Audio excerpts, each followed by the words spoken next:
yóbbalu koor di ñëw ak yéen ba démb ba ñu jotee ak ki nga xam ne moom mooy Guy Marius Sagna tey dañ dem ba États-Unis seet ñi nga xam ni ñoom ñooy association sénégalais d'Amérique ba nga xam ni dañu ëmb mbootaay goo xamee ni sénégalais ya nekk ci États-Unis ñi ci ëpp dañ cee bokk di ay membre muy association boo xam ni lu ñuy dox biir États-Unis dañ ko ciy boole ndax seen yitte ndax seen jëf ndax seen mën-mën ci li nga xam ni moom la ñuy def ca biir réew ma moo tax dañuy dem ba États-Unis jàkkaarloo ki nga xam ni mooy Sadio Barry mooy président ASA ba Sadio Barry nag nga xam ni moo yor léegi moo jiite ASA danañ waxtaan ak moom ci li nga xam ne mooy ASA ak association ba la muy dox ci États-Unis ba mu nekkee président boobu ba léegi ak ñu waxtaan ak moom aussi ci Covid-19 bi li nga xam ni xew na foofu ci États-Unis ak sénégalais yow nga xam ni nelaw nañ fa ak jéego yi nga xam ni def nañ ko fa te ASA def na ko fa ba li may seq ak waxtaan bi mooy Amadou Tidiane Dia mooy ki nga xam ni moom ñu togal ca Ndakaaru di directeur Xalima ca Ndakaaru moom la ñu jàkkaarloog moom ngir mën a waxtaan ak Sadio Barry mu wax ñu ci ASA mu laaj ko aussi moom tamit ci ASA ak ci Covid-19 bi te Tidiane Dia maa ngi lay nuyu ni la wax la bisimilah ci yóbbalu koor gi. jërëjëf Mayacine maa ngi lay nuyu di lay wax ne kontaan naa lool bokk ak yow plateau bi encore une fois di nuyu également sunu invité bi mooy monsieur Sadio Barry président association des Sénégalais d'Amérique voilà di koy wax na dal ak jàmm si émission yóbbul koor. jërëjëf kon nag ni ma ko waxee Tidiane Dia mooy ne tungu ne du teew ñuy nataal dañuy dem jàkkaarloog Sadio Barry nga xam ni moom moo nekk ci Amérique di jiite association boobu di wax association des Sénégalais d'Amérique Sadio ñu ngi lay nuyu dalal ak jàmm biir Xalima ci yóbbalu koor gi. waaw asalaamaaleykum Mayacine maa ngi lay nuyu di nuyu Tidiane di nuyu tamit ñëpp ñi nga xam ni ñu ngi ñuy seetaan wala di ñuy déglu fépp ci àdduna bi di leen wax kontaan nañu trop ci opportunité bi ngeen xam ni may ngeen ko Sénégalais les Sénégalais d'Amérique pour ñu mën a exprimer wu ci seen panel bi ñu koy rafetlu lool di leen remercier bu baax a baax ci opportunité boobu bismillah. jërëjëf Sadio Barry man sama laaj bi njëkk laaj rek mooy kañ nga commencé jiite ASA ak balaa ñuy dugg ci li nga xam ne moom mooy activité ASA. waaw ASA maa ngi koy commencé jiite man ak sama équipe janvier 2019 lañ ko tàmbale jël on a fait les élections au mois de décembre 2018. ñu jël service nekk en fonction janvier 2019. dëgg la boobu ba léegi fan ngeen fekkoon ASA ndax ci biir 2019 beeg léegi yan jéego ngeen ci dox. waaw jéego yi bëri na lool wax dëgg yàlla mais d'abord ñu wax ni rek fu ñu fekkoon kuréel bi fekkoon nañ ko ci ay tolof yu métti maanaam ci mbirum financièrement kuréel bi amoon nañu problème wax dëgg yàlla ak tamit sénégalais yu bëri amoon na jamono. dañu wone ginnaaw kuréel bi association bi ñu bëri dañu désintéressé wu ci kuréel bi ñun buñ doon ñëw wax dëgg yàlla méttoon na trop au départ mais yàlla baaxee ñu bu ñu ñëwee jël kuréel bi commencé liggéey bi tàmbale liggéey bi di indi ay jéego yi mooy lan luñ tàmbale mooy naka la ñuy def ba sénégalais yi ñëw ci association bi comme nu ñu meloon ci ay jamono yu yàgg loolu mu doon nag liggéey bu métti équipe yëpp engagé wu ci góor ak jigéen ñi nga xam ne dañ ko composé ku nekk taxaw tem xar tubéy tànkoom xool vraiment naka la góor yi ak jigéen yi mën a wóoluwaat association bi nga xam ni dañ ko perdre crédibilité c'était loolu moo nekk suñu première jéego wax dëgg yàlla ñu def le tour de la ville de New York ci dëkk yi nga xam ni ay sénégalais ñu ngi fay bàyyeeku mooy ñuy évoluer dans l'informel maanaam ñiy jaay ci tali bi dem nemmeeku leen ci tali bi ñi nga xam ni ce sont des ouvriers ay tailleurs lañu dem fekk leen ci également tallal leen loxo mais ñu bëri fa dëgg yàlla dañu découragé woon ci kuréel bi moo taxit ñu bàyyi kuréel bi complètement mais tey ji mun naa wax ni ñu ngi sant yàlla association bi mu ngi dundaat mu ngi jëlaat beneen allure pour rafet ba tax na tey képp ku fi ñëw États-Unis day bëgg bokk ci association bi donc loolu la ñu dëkk def dama massifier les Sénégalais les informer éduquer leen ñu xam lan mooy kuréel bi lan moo tax ñu taxawal kuréel bi depuis les années 1989 lan mooy objectif am lan la war a taxawal doomu Sénégalais bi nekk fii ci Amérique donc au départ loolu la ñu njëkk def massifier les Sénégalais ñu dem envers eux expliquer leen naka la ñu mën a dellu ci kuréel bi. dëgg la dama seq ak yow Tidiane waxtaan bi xanaa di nga mën a dugg si yow tamit nuyoon teg Sadio. voilà Sadio maa ngi lay nuyu. di rafetlu trop ñëw bi nga ñëw Xalima pour def ak ñun émission maa ngi la ci sant di la gërëm. merci beaucoup. voilà donc laaj bi ma la bëgg a laaj mooy yéen naka ngeen def ba delloo siwaat ñi nga xamante ne que dañu jotoon a gedd ndax liggéey bi yomboon na et c'était aussi sur la base d'un programme wala naka ngeen def ba convaincre leen pour ñoom ñu ñëw. waaw surtout sur le problème sur la base d'un programme surtout parce que comme lu ñuy wax rek lekket kese du nax béy comme le disent les wolof donc ñun bu ñu ñëwee il fallait d'abord régler le problème financier de la structure parce que wax dëgg yàlla il faut être stable parce que association bi dafa am ay dépenses yu jéggi dayoo te ñëpp xam nañu non profit organisation aux États-Unis cotisation yoru ko donc il faut aller envers des entreprises nga expliquer leen jox leen ay bataaxal ñuy jàppale ci ay grant def ay sponsor et cetera mais sénégalais yi bu ñu ñëwee d'abord il faut ñu am d'abord confiance à l'équipe nouvelle qui est là qui est installée là ça a posé un grand problème wax dëgg yàlla mais suñu première activité bi nga xam ne mois d'avril la woon astafurlah mois de mars mooy journée de la femme foofu lañ ñëwoon ñu investir beaucoup on avait une dame quand même qui s'appelle Awa Ndaw moo nekkoon président de la commission féminine des femmes et de la famille ñu ñëw ñu nekk ci ginnaawam mu dem gis jigéen ñi d'abord convaincre les femmes dans leur salon pour ñu ñëw ci association bi keroog guddi googu lañu tàmbale ni association bi am na beneen allure bu bees parce que journée de la femme boobu y avait la présidente du ministre Ndeye Saly Diop Dieng qui était là ñu def lépp daal affaire bi réussir def une très bonne publicité une communication un peu partout jigéen ñi ñëpp génn ñëw keroog boobu la ñu mën a reprendre contact yi wax leen kuréel bi mu ngi fii pour yéen donc programme boobu moo li nga xam ne dañ ko njëkkee ñu ne encore fii sénégalais yi il faut que ñu xam ni kuréel baa ngi fii nous avons fait un tour on a fait une étude à voir sénégalais xam dañoo feebar nekk ci kër yi tawat lool ñu dem seeti leen à tour de rôle di dem jox des enveloppes symboliques nemmeeku leen seet si leen mais ñu kontaan gars yi commencé vraiment am beneen yaakaar ñu ne lii de wax dëgg yàlla même bu dee amoon na fi mais léegi nu ñu gisee gune yi ñu gisee cette équipe là dañu avec vraiment allure bu bees ba tax na ñu passé ko bouche à bouche oreille par oreille porte à porte ak suñu rajo bi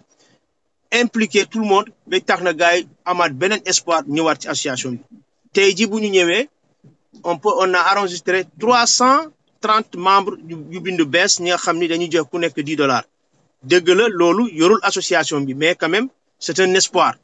c'est un nouveau élan que nous avons vraiment salué sénégalais yi ñëw bindewaat jëlaat seen carte ñu ne lii de il faut que ñu jàpp ci kuréel bi mais encore une fois comme nu ma waxoon ci njëlbeen c'était extrêmement difficile au départ parce que njaay ñëpp dañu bayoon kuréel bi mais tey ji ñu ngi sant yàlla daal ñëpp ñëwaat nañu ñu indiwaat encore programme bi nga xam ni il faut encadrer les jeunes au sein du siège ñu def fa benn sport mooy karaté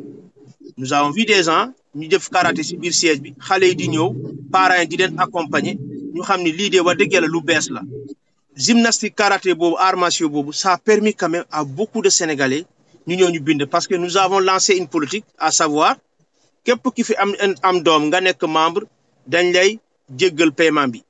maanaam waa ji mu doon fayeeku par exemple disons $60 par mois boo ñëwee nga am carte association bi au lieu nga fay 60 nga fay beneen $25 $30 les gens ont vu que ça c'est intéressant ñu ñëwaat ñu indiwaat encore yeneen cours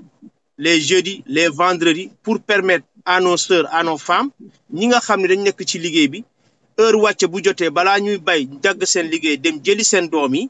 nous avons mis une femme au siège mu dem récupérer indi leen pour defal leen leur devoir maanaam homework ba xale yi parents yi mën a toog liggéey normalement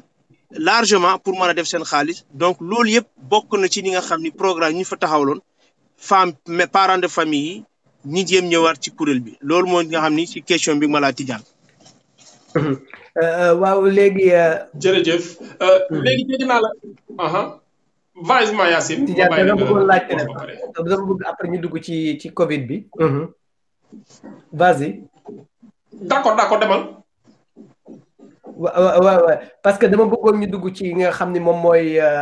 loolu moo indi waxtaan bi surtout tey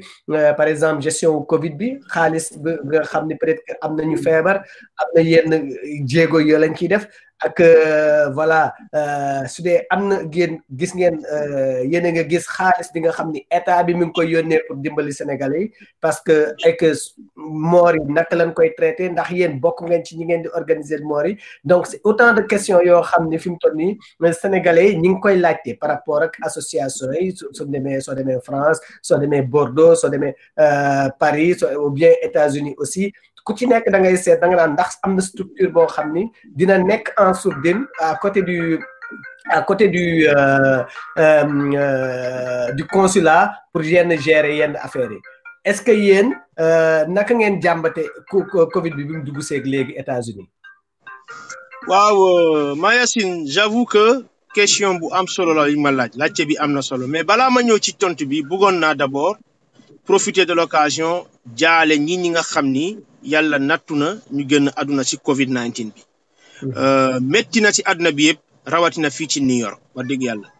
di jaale sénégalais yi parents yi nekk Sénégal ñu nekk Amérique et un peu partout dans la diaspora di leen massaw di ànd ak ñoom wax dëgg yàlla ci diis bi ci naxar bi di ñaan yàlla ñi nga xam ni yàlla nattu na leen ñu génn àdduna yàlla xaare leen aljanna ñu ngi leen di présenter suñu condoléances.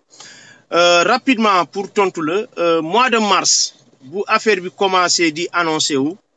nous en tant que structure xaaruñu nelawuñu rapidement on a une vision ñu taxaw benn task force ñu woyee ko ASA Covid-19 ASA Covid-19 boobu la ñu njëkk taxawal avant que nit ñi sax di yëg affaire bi dina am doole wala ba fan la jëm ñu dugal fa lu mot 250 doomu sénégalais ñu bàyyee ko fii ci États-Unis góor ak jigéen ñu dugal leen ci biir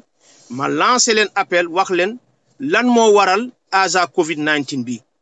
ma expliqué leen c'est tout simplement sensibiliser sénégalais yi lever des fonds maanaam def benn fundraising pour ñu mën a boole suñu alal boole suñu xalaat au cas où ñi nga xam ni sénégalais yi seront dans le besoin à l'avenir ñu mën leen dimbal. Nous on n'a pas attendu le gouvernement on n'a eu aucun espoir xaalis bu jóge ci gouvernement dañu taxawal suñu jumtukaay boobu ñu am ci yaakaar sénégalais yi nag wax dëgg yàlla ñu sant yàlla ñu gis seen bopp bu baax a baax a baax a baax tey ji mun naa la wax ni nous avons collecté lu mot $20,000 bu ko ëppale $20,000 boo ko waree xayma si CFA maanaam 12 millions quelque chose comme ça si le dollar est à 600 xaalis boobu nag dara jubluñ ci lu dul ki nga xam ni génn na àdduna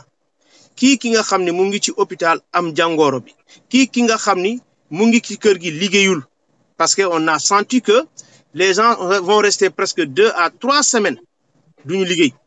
loolu lu ko waral mooy ci ñu gën a bëri nag sénégalais fii ci New York rawatina ci New York dañuy évoluer dans l'informel soit c'est dawalkat taxi bi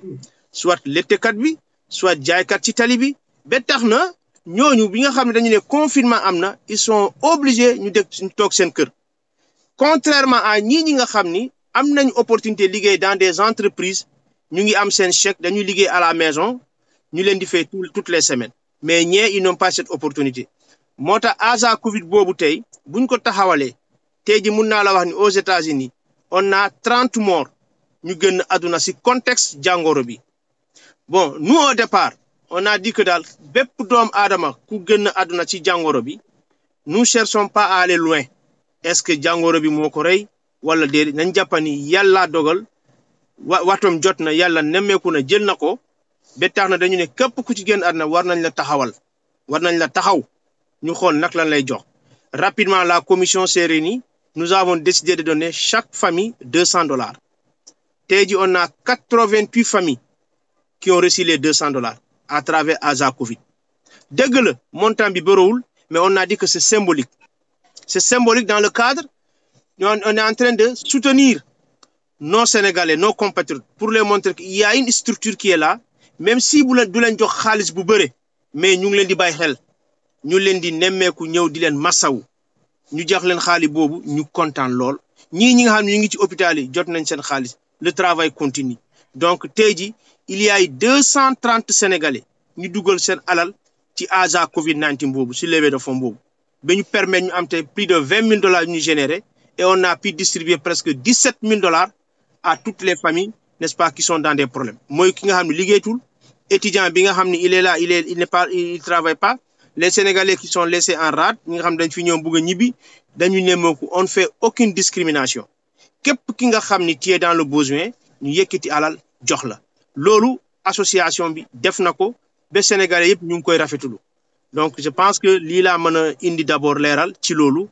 Mayacine. daf mel ni Tidiane dafa amoon foo bëggoon dem dox ak moom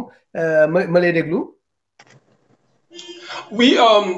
peut-être que jot naa ko dégg léegi mu wax que ne y a eu 30 morts si diggante bi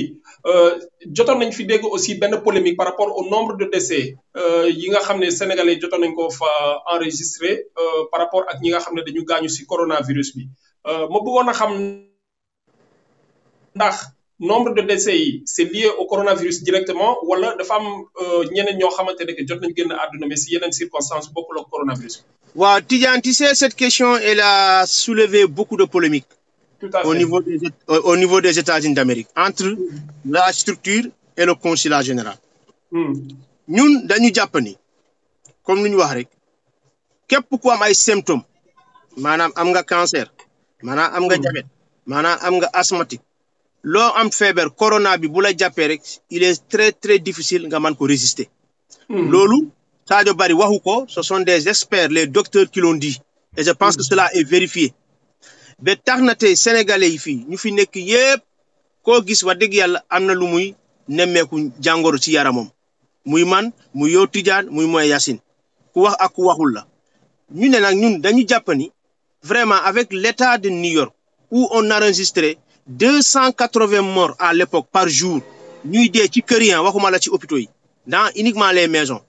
il y avait plus de 280 Sénégalais et doomu aadama bu doon gën a àdduna d'après New York Times ñu ne mais ñun on peut pas rester là à savoir certificat de décès bi day ñëw dañ koy defal autopsie donte docteurs yi sax amuñu temps je vous jure que au moment où je vous parle amul benn funeral home booy dem mu am place dañu fees ba di tuuru am na ay jamono sax dañ fi gasoon benn fosse commune bu mag ñu dugal fa ay nit yu bëre tout simplement ils pouvaient plus contenir le nombre de décès dans les hôpitaux comme dans les funeral homes comme dans les morgues bon ñun ñu ne on peut pas rester là à perdre notre temps jàpp nañu daal képp ku wàññeeku ci contexte bi ginnaaw yàlla dañu jàpp loolu la rek ba à nouvel ordre loolu mooy nam polémique bi ñu ku génnoon at na rek ñu ne daal budul yàlla loolu la nañ ko dimbale ñu jàppale ko luñ doon njëkk def mooy ñu ne am na sénégalais bu génn àdduna association bi li mu njëkk def mooy téléphoné wax sénégalais boobu fan la nekk ñu ne mu ngi bërëm sàngam ñu xool naka la ñu mën a dem identifier ce sénégalais là ñu xam ne effectivement sénégalais la ñu récupérer la indi la dans un morgue bàyyi la foofu mbokk yi ñoo xam ni ñoo la ñu laaj mbokk yi à leur décision métti woon na trop parce que sénégalais mënuñu comprendre dañuy denc seen doom yi fii ci Amérique c'était inadmissible inacceptable pour ñoom il faut que niw bi egg Ndakaaru te yéen gis ngeen ni vous êtes de la presse gouvernement bi jël ci ay mesures mu métti ñu am ñi nga xam dañuy fay xaalis bu bëre denc seen niw pendant des semaines pendant 20 jours ba ci yàgg ñu delloo seen bopp si yàlla ñu xam ni daal wax dëgg yàlla ñil bu génne àdduna rek ruux bi dem na imaam yi wax ci jàpp ci ba tax na ñu bëre ñu daal di leen denc fii ci États-Unis donc ñun dañu jàppani daal ku génn àdduna rek Covid la lañ nekk parce que en Tidiane avant tout moi j'ai fait 20 ans dans ce pays musuma vivre chaque jour ma am 3 Sénégalais yu génn àdduna musuma ko dund et puis gisuma benn Sénégalais ku fi def 30 ans 35 ans bi may wax ni il a vécu des moments pareils man nekkoon naa fi dañu nekk 3 mois balaa ñu am Sénégalais bu génn àdduna chaque 3 mois chaque 4 mois mais lii dafa jéggi dayo chaque jour nous enregistrons 1 ou 2 morts chaque jour que Dieu fait wala chaque semaine on a 4 Sénégalais mais lan moo ko waral lu dul jàngoro bi on n'a pas cherché à aller plus loin ñu jàppal loolu la ku ci génn àdduna ñu jàppala xool naka lañ lay mu ne defar anam yu rafet imam wala prêtre taxaw julli la comme num la waree julli ñu jëbbal la sa borom moo tax nga déggoon ñun dañ wax chiffre bi ñee wax chiffre bi le gouvernement le conseiller général moo mu ne à l'époque il avait 3 cas Covid nous on a déclaré 7 morts on cherche pas à savoir et puis aujourd'hui je pense que l'histoire nous a donné raison si vous consultez le consulat il a presque 15 à 17 cas yu muy confirmé Covid la sur les 30 morts mais ñun ñu dañ jàpp fu ñu jàpp rek parce que lu am ni balaa la yàllaa ko wàccee nañu jàpp loolu la ñu mën a taxawal sénégalais yi ñu denc leen ci anam yu rafet loolu moo indi woon confusion boobu ngeen doon dégg ci jamono yooyu. waaw mais xam nga am na différence ak ku gaañu ci Covid ak ku gaañuwul ci Covid gouvernement bi ñi mu bëgguñu yóbbu Sénégal mooy ñi nga xam ne gaañu nañ ci Covid mais soo leen defee confusion boobu est-ce que doo leen mën a poser confusion aussi pour ki nga xam ne bëgg nañu yóbbu ko Sénégal te deewul ci Covid ak ki nga xam ni namoon na peut-être dem Sénégal même ci su deewee ci Covid bi doo leen indi confusion bi. non je pense qu'il doit pas avoir de confusion. au parce moment que tamit loolu la. waaw man ñun suñu xam-xam. warul am confusion. parce que ñëpp nangu nañu tey ku génn àdduna jàngoro bi certificat médical boo yóbbu ñu bind la ci suuf Covid-19 lu ci gën a bëri ba tax na boo waree xaal certificat de décès ça va prendre du temps niw boobu da ngay gàddu ak Bakar di ko denc ci morgue pendant 2 semaines balaa nga jël certificat médical nga naan Covid loola du Covid ça dépend de la famille nous en tant que jullit ñu jàpp ni loolu jaaduwul et puis même le fait que ça du ñu delloo niw Sénégal ça a amené aussi une polémique au niveau des États-Unis fii ci New York lu tax loolu jàpp nañ am na réew ñi nga xam ne ñu ngi jëlee avion ñoo jël seen niw yóbbu leen denc leen foofu bien vrai que Covid la ñu am ils ont utilisé toutes les précautions tous les moyens nécessaires ki nga xam ne du am benn contamination communautaire ñu def leen anam rafet yóbbu leen denc leen seen réew. le gouvernement yéen gis ñeneen ñu dul sénégalais ñu jël leen États-Unis yóbbu leen seen réew te am na. oui y a la Turquie y a Bruxelles Airlines dañ fa dañ ñëw jël ay niw yóbbu leen est-ce que dañu lijjante ko wala du Covid on sait pas ils cherchent pas à savoir dañu jàppani ñoom dañ leen bëgg a denc ci seen réew yóbbu na leen ci seen réew donc Sénégal bu ko def ñoo jël seen décision que gouvernement c'est le gouvernement il faut respecter les droits les décisions de l'État. mais yéen est-ce que d'accord ngeen ci loolu. non mun naa la wax ni ñu bëre fii te Sénégal Amérique fii d'accord ci loolu dañ ko ñaawlu parce que defoon nañ fi benn débat ñiy wax ni du jaaduwul buñ ko waxee à la rajo ñoo ñu ñëw fii def fi ay at di daanu seen doole di yónnee ay milliards dul jeex au Sénégal di jàppale seen yaay seen pap wala di jàppale seen jarbaat seen doom ba ñooñu jàng mettre les dans de bonnes conditions ñooñu tey ñu génn àdduna ñu naan leen doo dugg Sénégal ñu denc la foofu mi nga xam ni foofu rek la nga xam ni aljuma bu ne mun nañ dem ci armeel ba ziyaare niw boobu loolu sénégalais dañ ko fi ñaawlu lu bëri wax dëgg yàlla mais nag am na ñi nga xam ne dañu delloo seen bopp yàlla ñu naan nit fu mu dee rek foofu mooy suufam là ils font appel à la religion ñu dellu si religion bi ñu naan fii mooy sa suuf lii la yàlla dogal dina nga doon génn àdduna ci jàngoro bi bés leen seen xol ñu denc leen fii ñu naan ko àlam yaam ñu def ko mais. mais c'est sûr que. mais léegi état bi ñaata lay joxe pour ñi nga xam ni dee nañ ci Covid bi parce que diggante dee bi ak suul bi y a beaucoup d'argent apparemment aux États-Unis bu ñuy denc sooy denc da ngeen di fay denc bi suul bi tamit da ngeen di fay léegi loolu suñ ko xaymaa ñaata la war a doon. mun na tollu $3,400 à $4,000 jàppal daal $4,000 bu bëree ba bëree du ko weesu.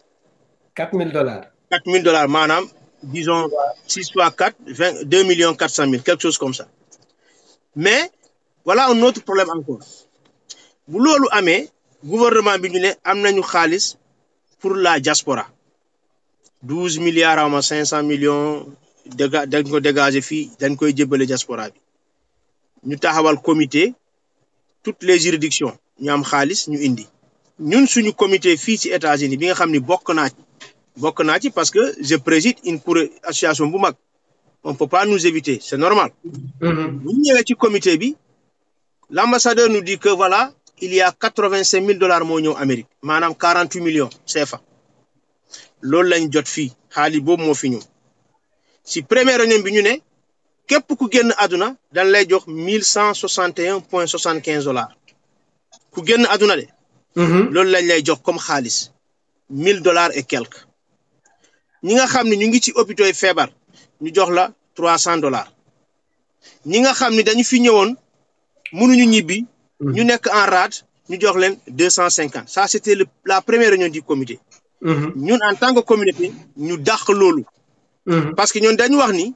$1000 yooyu il faut que nga am Covid moo la rey pour nga jot ko. waay bu dee gis nañu certificat médical bi nga xam ni defuñu Covid yow doo am si $1000 boobu. ñu xeex loolu ñu ne non loolu jaaduwul.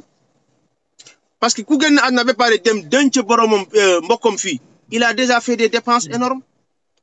muy Covid mu dul Covid. kooku war nañ ko jàppale. donc dàqaleen idée Covid bi teg leen ko si suuf. ñu jàppani contexte Covid la ñu nekk ku génn àdduna ngeen jokk lu mu yelloo lu mu dépensé. ñu ne non loolu c'est le gouvernement qui a décidé. nous sommes des acteurs de l'administration on ne fait qu'appliquer. mais yàlla def le lendemain ñu woo ñu benn réunion d'urgence ñu ñëwaat ñu delloo si seen xel ñu ne léegi xooluñu kan moo am Covid ak ku amul Covid ku fi dee muy Covid mu dul Covid dañ lay jox $2000. ils sont revenus à de meilleurs sentiments. ñu ne ah loolu de xel mën na ko jàpp ku dee ku ne nga am $2000 la famille mën nañu nangu loolu. ñu gëmloo ni aussi c'est une première tranche donc comme que première tranche là les caisses seront renflouées après donc na famille jàpp loolu $2000 yi ñu nekk ci hôpitaux yi feebar ñu jox leen $500. ñi nga xam ne ils sont laissés en rade ñu jox leen $500. les étudiants non boursiers ñu jox leen $200. ba barki Demba Ndiaye nii lañ indiwaat beneen décision encore ñu ne képp ku soxla ndimbal dañ lay dimbale. il suffit de remplir un formulaire. nga yónnee ko au consulat ñu jox la $300. loolu barki Demba nii la am yàggul sax boobu lañ yokk beneen cible ci li ñu ciblé. donc ñu wax ni va dëgg yàlla.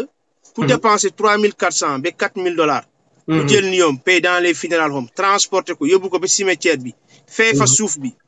wax dëgg yàlla mu am naxaar bi nga xam ni munul dem Sénégal mbokk mi gis ko. kooku je pense que dañ ko war a rembourser les frais qu'il a fait. en fait ñun loolu la ñu jàpp bon comme que ñun association bi amuñu doole boobu nous on fait que xeex waxala ak san wi taxaw si nga xam ne mooy lu ñu am ñu joxe loolu donc si gàttal loolu laa am lu may leeral ci laaj boobu. d'accord Tidiane da nga bëgg. moo bëggoon a xam juste avant ñu doon décider pour répartition yi est-ce que jotoon nañ leen consulter ngeen jot seq benn kuréel boo xamante ne que di ngeen ci mën a toog waxtaan pour mën a xool naka la ñu mën a defee une bonne répartition avant de prendre une décision. absolument pas si weeru koor laa nekk loolu amul. nous on nous a seulement informé mooy lu ma la rek dañu ñëw ñu naan la état bi ministère des affaires étrangères lii la décidé président lii la wax nous on applique nous on nous informe. donc waxoon naa la nag ci comité man li ma fi jëlee décidé wu ma suggéré wuñu proposé wuñu. vous nous avez mis devant les faits accomplis il faut que aussi askan wi xam loolu. nous on n'a absolument rien décidé Tidiane toutes les décisions sont prises par ñoom ñu tegal ko ci table bi ñu koy appliquer on nous informe bu ñu génnee ñu informer communauté mooy li may laajee ni ma wax la lu fa am. mais on n'a pas été consulté déedéet amul on nous a pas demandé notre avis amul dañu ne lii la wax lii lañ wax ñu ne kon de baax na sénégalais bu ñu nanguwee jël xaalis bi ñu jël ko bu dañ def comme les sénégalais du Brésil ñu gedd xaalis bi ñu delloo ko c'est à eux de prendre leur décision. waa Brésil dañ delloo seen xaalis. y a-t-il des relais yi nga xamante ne que dañuy xam réalité yi nga xamante ne que dafa nekk ci terrain bi yéen sénégalais di ngeen di dund pour ñu koy relayer les autorités yi nga xam ne ñoom ngeen ko seexal foofu. bon en fait wax dëgg yàlla association bi moo fi nekkal sénégalais yi. bu dee dëgg moo tax ñu wax. sénégalais bu feebar ñun ñoo koy dem seeti. sénégalais bu nekk hôpital mënul bind rapport am ñun ñoo ñëw jàppale ko docteur yi laaj ñu bindal ko. sénégalais bi nga xam ne mu ngi ci kaso ñun ñoo koy dem nemmeeku uti ay des avocats avec suñu kuréel bi nga xam ne xaalis bi du bëre naka lañ koy defalee caution ñu génne ko ci kaso bi mu suivre son dossier ba yàlla def ci xéewal. sénégalais bi nga xam ni jóge na Ndakaaru wàcc fii ci New York amul fu muy dëkk ci association bi lay ñëw directement ñu dalal ko jox ko mu lekk utile ko fu muy dëkk utile ko fu muy dem jàngi anglais utile ko naka lay mu ne accès aux soins médicaux donte amul kayit ñu defal la bataaxal ñu signal la ko boo demee hôpital nga fay lu yeew lu tuuti li nga xam ne vraiment booy liggéey sax mën nga ko def boo bëggee liggéey ñu dugal la dans l'informel maanaam xool ay magasin yi nga xam ni dañ lay fay cash parce que amoo kayit bi ngay wone en attendant nga mën a miin dëkk bi nga adapté wu ba ci kanam nga jël sa décision ci bopp donc ñun loolu lañ koy def ñun na amuñu benn homme d'état wala ku jege gouvernement ñëw tooga ñu wax ci loolu amul man de ma fi toogee bi léegi amagul waxuma dans le passé amul mais man si suñu magistère bi on n'a pas eu ce relais entre l'association et le consulat ou bien entre le gouvernement pour parler les problèmes du Sénégal des Sénégalais maanaam ko yóbbu ci ministère wala ci directeur du Sénégal de loolu amul. ok mais est-ce que $2000 yi ñu leen di jox noonu dina mën a régler problème yëpp. non Tidiane ku dépenser 3400 bi 4000 naka la 2000 mën a régler problème. ko kay da lay soulager rek. donc c'est mieux que rien wax dëgg yàlla. c'est mieux que rien bu dee dañu wax ni beneen tranche muy ñëw xëy na beneen tranche bu ñëwatee mu couvrir loolu mais nañu jàppani ambassadeur lu ñu wax mooy 1,3 milliard la ñu jël ñu distribuer ko dans toute la diaspora au départ loolu la wax donte on a déclaré 12,5 milliards mooy ñëw si diaspora bi mais on a pris 1,3 milliard partagé pour toutes les juridictions de la diaspora loolu moo na Amérique am 85,000 maanaam 48 millions donc comme que dañ première tranche la nañu xaar beneen tranche bu ñëwaatee xëy na ñu yokkal leen un petit $1,000 wala 1,500 au moins mu jege li nga xam ni dañ ko dépensé mais $2,000 kese mënul couvrir les frais mënul nekk. ça c'est ok ok waa New York ñaata la ñu am. attends. loolu la DC.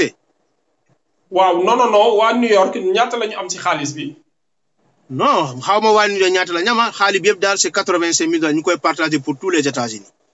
képp ki nga xam ni ci remplir les conditions ñu jox la xaalis. mais wax New York lii la am $85,000 pour États-Unis bi yëpp. yëpp inclus yëpp. l'Amérique waaw. d'accord loolu mais est-ce que yéen waa ASA. si état yëpp yu nekk foofu noonu Amérique am ngeen fa ay adhérents. ouais on en a surtout avec le Covid là qui est venu ça a beaucoup aidé l'association franchement parler. parce que tey jii mun naa la wax ni. am nañu 5 à 8 états bi nga xam ni association bi yóbbu na fa enveloppe pour soulager ñi nga xam ni génn nañu àdduna gars yi rafetlu ko lool ba ñoo ñëpp ils ont promis affaire bu demee ba sedd dañuy ñëw ba fii ñu uti seen carte wala ñu dem si website ASA ñu inscrire pour am seen carte gis nañu wax dëgg yàlla kuréel bi ñu ngi koy yaatal mu ngi am njëriñ waaw les Sénégalais vraiment se réjouissent franchement parler Tidiane affaire bu mu amee ñun dañ ci taxaw structure bi Sénégalais bu génn àdduna nekk état boo nekk ñu xool kan la ñuy yónnee $200 bi ñu yónnee la ko comme je te l'ai dit au départ l'argent n'est pas beaucoup mais l'intention quand même ça leur satisfait ça leur encourage pour ñun pourtant association bi de mu ngi jëm même bu amul moyen mais ñu ngi jëm. ok léegi enveloppe yi nga xamante ne da ngeen ko daan distribuer Sénégalais wala membre association yi naka ngeen doon def ba récolter ces fonds là. allo Tidiane. waaw mooy lu ma la wax rek mooy panel bi ñu ubbi task force boobu. dañu ubbi ñu soññ Sénégalais yi dañu feebar c'est-à-dire il faut savoir communiquer et convaincre les gens et c'est ce que l'association a fait. on les a fait comprendre que Sénégalais yi man personnellement am na ñu may woo ñu naan ma seen lekk jeex na amatuñu lekk. parce que demuñu liggéey. et puis c'est normal ku demul liggéey mënatoo jënd lekk. Amérique c'est un pays de consommation dañu wante dëgg. fii loo liggéey nga jaay ko amul xaar ba suba ki nga xam nag informel la yaakaar dematoo jaay dematoo dawal taxi dematoo lett yaa ngi toog sa kër 2 3 4 semaines mais kooku day soxla ndimbal kooku il faut mu am du koy jàppale moo tax bu ñu waxee loolu Sénégalais yi nga xam ni am nañu moyen ñii di joxe $1,000 ñii 500 ñii 100 ñii $20 xaalis boobu la ñu dajale avec le contrôleur général de la structure ñu koy jox Sénégalais ku nekk ndànk tuuti au moins nga am lu lay yóbbu 2 semaines ou bien 3 semaines en attendant n'est-ce pas leneen lu bees ñëwaat donc noonu la ñu dajale xaalis bi te ba léegi mu ngi continuer gars ñu ngi joxe wax dëgg yàlla ku ñu wooñee il est dans le ndimbal seetuñu catholique nga seetuñu taalibe tarika la seetuñu am nga xaalis amuloo xaalis l'essentiel soxla nga ndimbal tu as manifesté le désir ñu jox la xaalis bi nous cherchons pas à savoir loloy lijan lolo lijantew. Non, non, non. Il n'y a pas de formulaire, il n'y a absolument rien. Le Sénégalais a appelé l'association, il a besoin de ndimbal, ñu wax contrôle mu yónnee la $200. Lu ma lay wax ni ce sont des faits qui ont été réalisés Tidiane. Mun nga def ay enquête nga laaj nit yi ñu wax la ko dañ la koy sédé lu am la ñu ngi koy continuer di def. Ñu tollu nañ tey ci 88 familles qui ont reçu chacun $200. Boo waree ko xayma toll na ci $17,000. Donc c'est pas beaucoup mais quand même c'est rassurant. waaw man dafa am leneen aussi lu ma bëggoon a xam mooy yéen foofu noonu d'habitude lan mooy seen relation ak politique yi ndax dañ leen di bàyyi ngeen def convenablement votre travail ou bien parce que dañu seetlu yenn association yi nekk bitim réew d'habitude bu ñu amulee connotation politique dañuy am problème pour génn si pour mun a accomplir ñoom seen mission est-ce que c'est le cas de Laza? Non, c'est pas le cas de Laza. Le cas Laza est apolitique. Non, je sais. Mais pour, par exemple, yenn jéego yi boo leen ko bëggee dox et que ngeen solliciter autorités yi ndax du ngeen ci am jafe-jafe sur le fait par exemple que vous soyez pas politique. waaw loolu nag c'est complexe li nga wax parce que xam nga le politicien toujours day uti une récupération. loolu c'est le politicien lépp lu mu la jàppale day bëgg de l'autre sens nga dimbale ko moom ay mboolu am nit mais ñun wax dëgg yàlla dañ ko xeex dañ ko bañ. Nous refusons catégoriquement cela man mii ku wax ak yow am naa coloration politique mais bu ma yàlla dénkee lenge yi ba léegi dama ko simmi carrément. deew ma réunion waxuma seen wax dugguma seen panel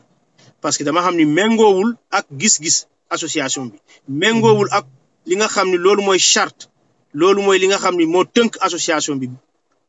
maanaam texte yi maanaam suñu constitution bi donc ba tax na politicien bu fi ñëw ku ne wax dëgg yàlla lu ñuy def mooy dañ lay dalal comme sénégalais comme citoyen loolu mënuñu ko bañ bépp leader politique bu ñëw fii ci Amérique bu ñu ko yëgalee dañ lay dalal ci siège bi ñu dox la parole nga wax sénégalais ñëw daje foofu ngeen waxtaan loolu mooy suñu devoir mais nous en tant que bureau mënuñu jël association bi di ko politiser buñ ko defee jéggi nañu ki tali bi nax nañu sénégalais yi maanaam c'est une trahison ba tax na jotewuñu dara avec les politiciens absolument rien l'état nag c'est différent l'état il est souverain moom moo fi nekkal tout sénégalais c'est la république kooku par exemple bu ñëwee ñu wax ak ñun ñu liggéey ensemble mun nañu liggéey ci anam yu rafet mooy anam yo mooy lan jàppale sénégalais bi qui est dans le besoin parce que nañu jàppale nous sommes dans un même bateau qui est rempli par les sénégalais ñu am benn destination muy le politicien muy l'état muy l'association muy les syndicalistes c'est pas important on a un seul objectif mooy comment mettre le sénégalais dans de bonnes conditions mais être très prudent sûr que li nga xam yaa ngi koy def nekkoo di jéggi tali bi il faut quand même être très prudent pour cela parce que c'est très fragile mais pour répondre à ta question wax dëgg yàlla Tidiane ñun ba léegi politique wuñu politicien sonnaluñu imposé wuñu dara dañ koy jëm nag mais ñun duñ ko nangu parce que méngoowul ak doxin ak gis-gis kuréel bi ba tax na loolu bu soobee yàlla daal du am incha allah. jërëjëf Sadio foog naa ne yaa ngi may dégg léegi dañu amoon benn waaw macha allah alhamdulilah sànq dama bëgg a ñëwaat ci waxtaan wi parce que da nga wax ni waa Brésil dañu delloo xaalis bi ñu leen joxoon ban xaalis bi consulat bi waroon digg waa Brésil lu tax ñu delloo ko est-ce que foofu am na ay mort non foofu mënuma ci sori parce que amalu ci leer dama nekkoon ci réunion comité bu fi nekk ma dégg ambassadeur bi mu ne Brésil ñoom dañu ne bëgguñu xaalis bi bon lu tax bëgguñu ko xam naa dañu wax ni ils n'en ont pas besoin ñoom sénégalais si Brésil bu ñu jàppoo dañu mën a dimbalante seen biir et je pense que c'est une décision à saluer mais ñaata moo fa mekk de wax dëgg yàlla awma ci benn information c'est une information que j'ai eu si suñu réunion comité rek ma rafetlu ko wax dëgg yàlla. D'accord. Et est-ce qu'aujourd'hui, il y a une deuxième tranche qui va être axée parce que nous avons communiqué, les consulats, nous avons communiqué, di wax ni deuxième tranche bi amna na nit ñi dugg ci plateforme bi bindu ji ndax yeen am ngeen information bobu? Non, pour le moment pas encore. Déggaguñu deuxième tranche ñëw na mais nak président de séance bi junj nako. Néwon nañu au départ c'est une première tranche dina am tranche buy ñëwaat. Parce que man jot naa communiqué. Parce que man jot naa communiqué ambassade de Paris buy wax ni deuxième tranche bi agsi na nit ñi bindu dugg ci site bi di su kii pour bindu ñi nga xam ni étudiants yeeg ñi nga xam ni dañu amuñu moyen ñi nga xam ne du bon amuñu aide seen dëkk ba ñu nekk yooyu yëpp war nañ cee mën a bokk yéen jot informé gu leen yéen waa ASA. kon mun naa jàppani ñëw na parce que bu ma déggee ñu ne léegi ñëpp la ñuy dimbale li nga xam ni amuloon au départ. Au départ c'était 3 cibles ou 3 catégories la ñu ciblé woon. ñu génn àdduna ñu am jàngoro bi nekk ci hôpitaux yi ak ñi nga xam ne ils sont laissés en rade. ñëw nañ fi mën ñu ñibbi ak étudiants yi. kon tey bu ñu génnee ñu joxe ay formulaire di ko distribuer dans les réseaux sociaux di wax sénégalais yëpp bind leen dañ leen jox ku nekk $300 mun naa jàpp techniquement deuxième tranche bi ñëw na mais dese na ma leer ba suba am nañu réunion comité à 15 heures bu ma fa demee xam naa dinaa laaj le président de séance dina ma ko leeral. donc li ñu doon wax léegi Sadio ma ni ndax jaaduwul par exemple comme que yéen da ngeen bokk ci comité bi su amee xaalis boo xam ni génn na ci Covid bi te ñu war ko distribuer à travers les États ndax jaaduwul woon par raison de transparence ñëpp ku ci nekk ñu xam ville bu ci nekk ñaata nga jot. loolu mooy jaadu tu as parfaitement raison man dem nañu ba à un certain moment sax gaa ñu ne ma est-ce que jar na may continuer di nekk ci comité bi di liggéey parce que bu dee on vous met devant les faits accomplis duñ leen wax dara duñ leen informer à l'avance on attend le jour J réunion bu ñëwee ñu leen lii moo am boobu waxee association ñu la non c'est l'État qui décide état bi mu décider loolu la ñu appliquer donc finalement nous sommes là-bas que pour la forme est-ce que ça notre présence est pertinente on se pose maintenant la question à savoir parce que loolu aussi li nga wax c'est une question très pertinente nga bokk ci comité nga nekk un membre de droit et de fait moi je suis un membre de droit et de fait du comité bi nga ba tax na amul lenn li nga xam ni war nañ ko def fekk nous serons pas avertis à temps jaaduwul yéen yaa ngi may wax ni jot ngeen communiqué y a une deuxième tranche qui est arrivée aux États-Unis ba ngeen jox ma montant bi man maa ngi fi membre de comité yëguma ko loolu mooy xam ni jaaduwul loolu c'est pas juste xaw ma fan lañ ko teg mais man rafetuluma ko war nañ yëgal parce que ñun ñoo fi nekk kuréel bi nga xam ni la plus représentative aux États-Unis nous sommes structurés nous sommes représentés on a existé pendant 32 ans fii ci États-Unis ñu am tampon bu wóor mi nga xam ne lu ñuy defar sénégalais sa état bi mun ko defar j'avoue que l'État le consulat c'est aux années 2000 avec l'arrivée d'Abdoulaye Wade au pouvoir lañ am consulat fii donc nous sommes là depuis 89 ba tax na dañu war a jox beneen cër beneen respect te ñun on est vraiment on est démocrate on est honnête on est logique parce que ñun nous sommes pas là pour jàppale faire l'affaire du président ou bien de qui que ce soit nous sommes là pour le Sénégalais lambda le Sénégalais qui est dans le besoin qui nous sollicite ñun de wax naa leen au départ mooy taalibe murid nga taalibe tijaan nga taalibe cheikh wala taalibe Baay Ñas ñun loolu taxuñu jóg ñun luñ jóg mooy tijaan ñëw na Amérique dafa soxla ndimbal ñu fekk ko ñu dimbale ko maa Yaasin ñëw na fi am na problème ñu taxaw la ñu dimbale la Sénégalais mu ngi ci hôpital ñun c'est nous qui travaillons même pour l'État boo xoolee honnêtement ñun lu ñu liggéey état bi gouvernement bi mu fi nekk liggéeyuñu état bi parce que xamuñu lu xew ci terrain bi ils connaissent pas ce qui se passe sur le terrain ba tax na association bi dañ ko war a dooleel jox ko cër jox ko gëddëm mais malheureusement loolu amu fi beneen laaj bu ma bëgg a laaj xam naa ne doon na loo xamante ne que peut-être c'est évident que li ngeen mënatoo leen ko par rapport à la famille bi nga xamante ne que ñu ngi Sénégal fii nii ñëpp xam nañu aussi que rôle bi nga xam ne ñi nekk bitim réew di jouer ci Sénégal la manière dont il contribue sur l'économie sénégalaise mais également ñu ñuy dimbale aussi parents yi nga xamante ne que dañu nekk voilà ndaxam yéen a ngi am moyen mun a yónnee parents yi nga xam ne ñu ngi Sénégal fii nii wala loolu naka la demee. Bon, récemment, on a eu quand même une opportunité de travailler avec une compagnie de transfert d'argent. dañ lëkkaloo ak ñoom ñu koy wax Uno mu gis taxawaay association bi mu kontaan lool ba mu offrir ñu 30 familles au Sénégal famille bu nekk ñu jox la 25 000 francs CFA def nañu ko lu am la. Nous avons sollicité quand même les Sénégalais qui sont là ñi nga xam ne wax dëgg yàlla am nañ seen mbokk ñu ko soxla. ñu woo la ñu naan ñu jox ñu sa tur mbokk ak numéro téléphone ñu yónnee ko 25 000 francs tout simplement par les rapports entre cette compagnie de transfert d'argent avec l'association des Sénégalais d'Amérique. Nous sommes parvenus quand même à jouer ce rôle-là. C'est très petit, mais quand même, il y a 30 personnes, ils ont quand même pu avoir 25 000, n'est-ce pas? Guinao y a l'association, aussi, Tidjane, nous avons même aidé les Sénégalais qui sont au Sénégal. Parce que, bu sa mbokk nekkee fii liggéeytul nga jox ko $200 ci weeru koor mu jël $100 mu yónnee ko dimbali leen. Nous les avons assistés. Et puis, pour te dire, avec ce ramadan, bu ñu jëlee $200 bi ñu ne ma cher président xamoo loo def. maa ngi doon xalaat naka laa doon yónnee benn 50 000 francs CFA mon voisin ou bien sama yaay ou bien sama pap parce que liggéey ma 3 semaines. Donc, l'association bi a aidé à double allure. Lu bëre. $200 boobu boo ci jësee ça même bu dee $50 30 000 francs CFA nga yónnee ko une famille mun na fa am benn saaku ceeb. saaku ceeb bu 50 kilos mun na ko yóbbu peut-être les 20 jours du Ramadan. loolu ndimbal la. yow sa wàllu bopp nga nekk fii nga jël sa benn $100 nga dem si benn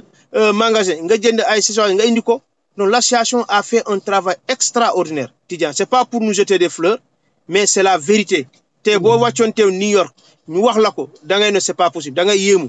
ndimbal mi am na ba Sénégal parce que $200 mun nga ko xaaj si 3 penc nga yónnee kii nga yónnee kale nga desee lu si des donc ndimbal am na. exact voilà foog ñu ndar képp parce que Sadio yow sax da nga am rendez-vous xam naa ne da nga war a kii da nga war a am yeneen yitte yooyu doxi moo tax foog ñu nar a képp émission bi Tidjane ñu tàggatoog moom rek mu joxe dernier mot. waaw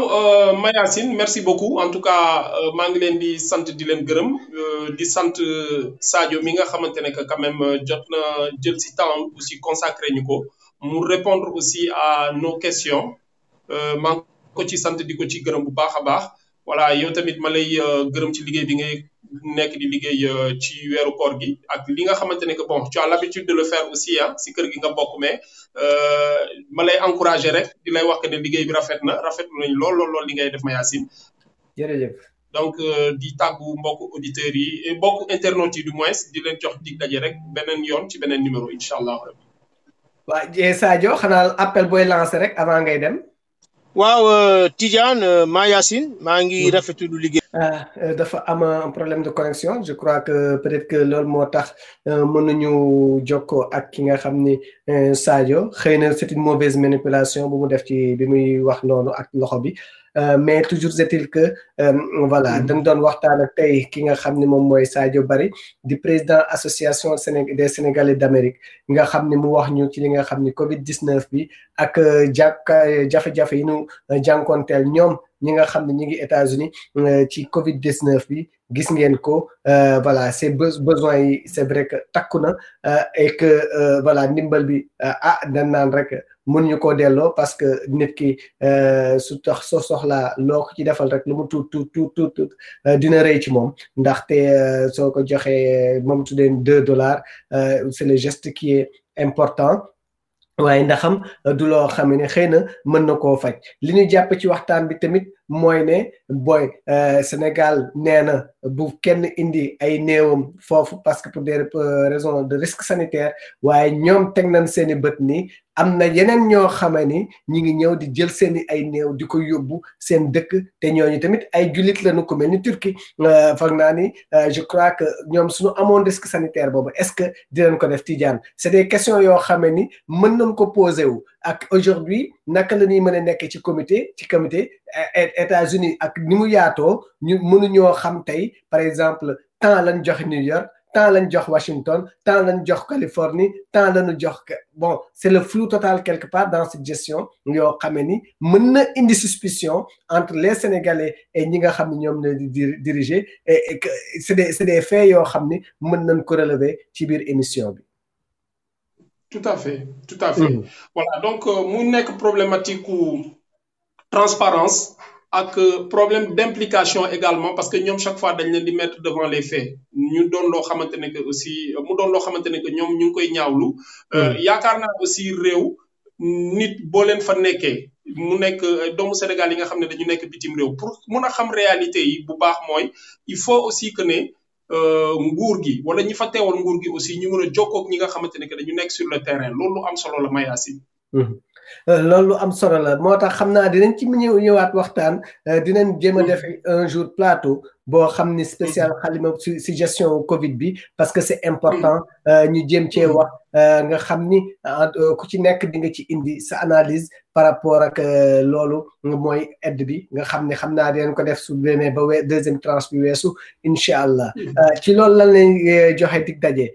beneen ak koo mel ni Dame Babou moom tamit dina ñëw fii jàkkaarloog ñun wax ñu li nga xalaat na li mu xalaat ci Covid 2019 bi ci baat yooyu laa leen di jox dig daje suba jàmm incha allah ñu jéem a gisante ku mel ni Dame Babou ñu waxtaan ak moom ci li nga xam ni moom mooy Covid 2019 bi gis ngeen tey ak émission bi ñu def ak Guy Marius Sagna si note yooyu laa leen di joxe dig daje suba dig ñaanal néew bi nga xam ne jógee na fi tamit ci Covid 19 sa Sénégal yokk lim bi ba 11